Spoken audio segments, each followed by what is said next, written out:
Okay, Susan, you wanted a rose arch. Is it according to your standard? It certainly is. It yes. looks rustic. It's rustic and it's going to be beautiful when the climbing roses are over it. I have the rose actually. I can plant it now. That's it. Yeah,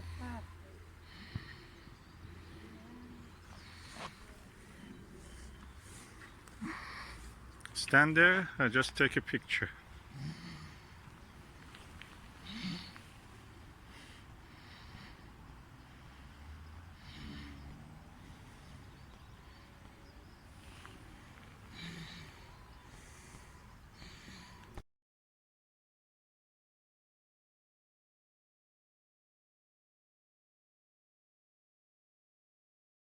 So today I received two Gertrude Jekyll roses, climbing roses, and I'm going to plant them now.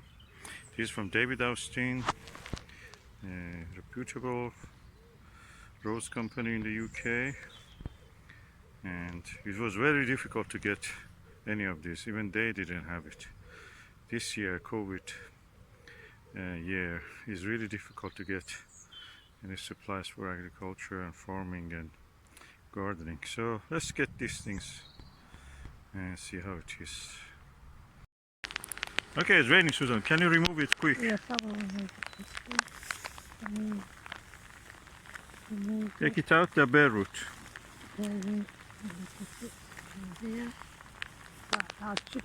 There is another thing inside. What's that thing? It must be guide or some material or brochure or something. Oh, okay, that's a guide for it. Okay, that's good. We keep it. Oh, okay. Yeah, the bare root. But to make sure that they are not outcompeted by the thing, I have that membrane cover around them. So we have to cut and separate these two.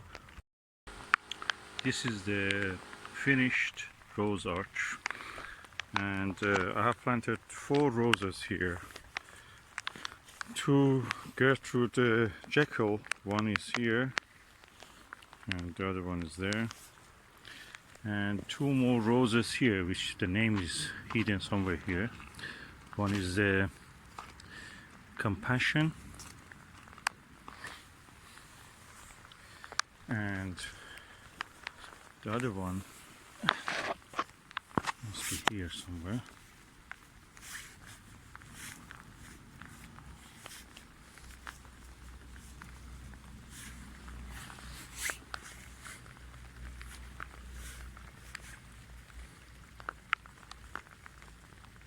Yeah.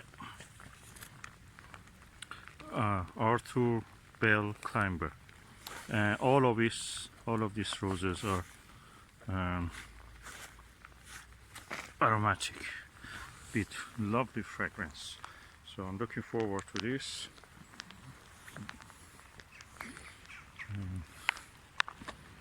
This is the lovely day. Rain is going also to water them. I'll cover them with a weed suppressing membrane, then on top of it some wood chip, which was the result of cutting the conifer here. So nice day.